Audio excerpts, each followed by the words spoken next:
प्रवरा परिसरात शासनाच्या वतीनं प्रचंड प्रमाणात वाळू उपसा संदर्भात माननीय जिल्हाधिकारी यांच्या कार्यालयात उपोषण आणि धरणे आंदोलन।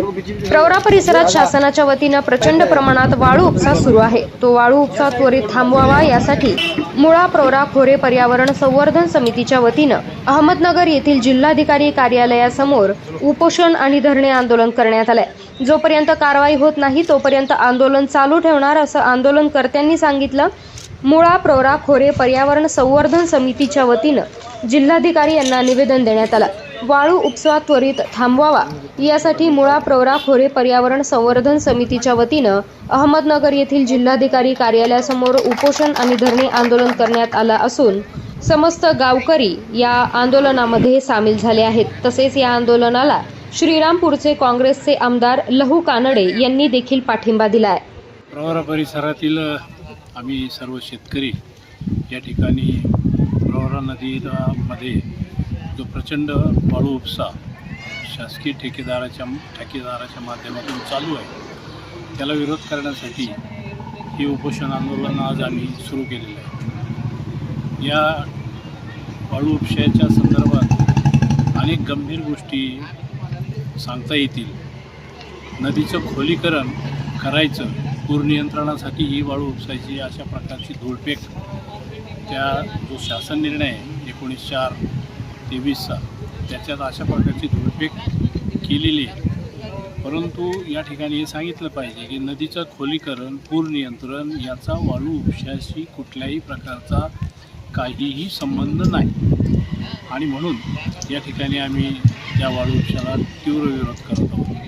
हा वाळू उपसा आमच्या संपूर्ण परिसरात पर्यावरणाला तर धोका आहेच, याशिवाय शेतीला मात्र फार मोठा धोका आहे।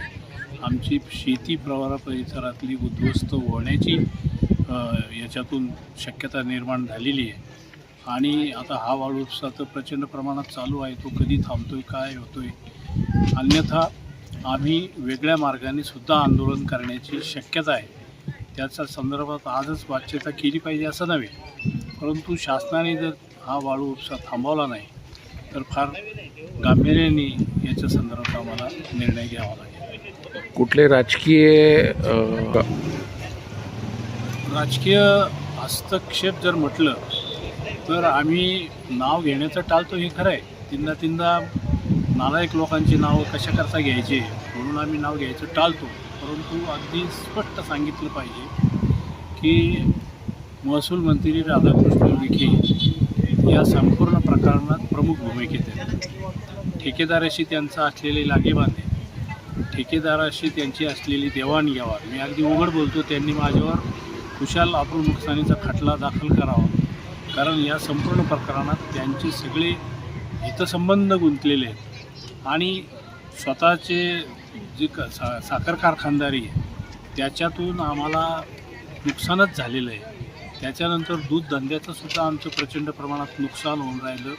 हे दुग्ध विकास मंत्री झाल्यानंतर या सर्व नुकसानी आमच्या चालू झालेल्या आहे आणि आता या वाळू उपशातून आणखी एक वेगळा दरोडा ते आमच्यावर शेतकऱ्यावर घालतायत। या निमित्ताने त्याकडे लक्ष वेधण्याचं सुद्धा आज या निमित्ताने आम्ही त्याच्यासाठीच उपोषणाला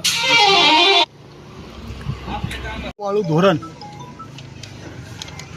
हे नद्या उद्ध्वस्त करणारं, त्यानिमित्तानं भूगर्भातील पाणीसाठे नष्ट करणारं, पर्यावरणाची हानी करणारं आणि नदी मातेच्या किनाऱ्यावर राहणाऱ्या शेतकऱ्यांना उद्ध्वस्त करणारं असं आहे। आमच्या मतदारसंघातील करजगाव ग्रामस्थांचा विरोध असताना तिथे काल महसूलचे अधिकारी येऊन वाळू उपशासाठी जमीन संपादित केली।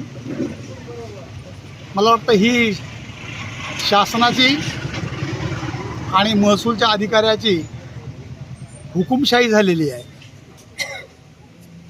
जिथे वाळूचे डेपो टाकलेत त्या गावांच्या रस्त्यांची तर वाट लागलीच लागली, परंतु वाळू माफियाचे गुंड आणि त्यांची त्या गावाच्या पंचकृषीमधली वर्दळ ही गरीब शेतकऱ्यांच्यामध्ये दहशत निर्माण करते आहे। यातून कायदा आणि सुव्यवस्थेचा प्रश्न निर्माण झालेला आहे. दुसऱ्या बाजूला एकतर ग्रामीण भागातील रस्ते दुरुस्तीसाठी पैसा येत नाही आणि या हेवी लोड वाळूच्या डंपरमुळे जे रस्ते उद्ध्वस्त होत आहेत, शासनानं त्याच्या दुरुस्तीसाठी निधी देण्याची आवश्यकता असताना त्याकडे दुर्लक्ष करून वाळू माफियाचे हितसंबंध जोपासले जात आहेत, हे सर्व निषेधार्ह आहे. त्यामुळं शासनाने या वाळू धोरणाचा पुनर्विचार केला पाहिजे. आम्ही अधिवेशनामध्ये त्याबद्दल आवाज तर उठवूच, परंतु वेळ प्रसंगी केवळ उपोषण आणि धरणानं भागलं नाही तर रस्त्यावर उतरू एवढंच या निमित्ताने मी सांगतो.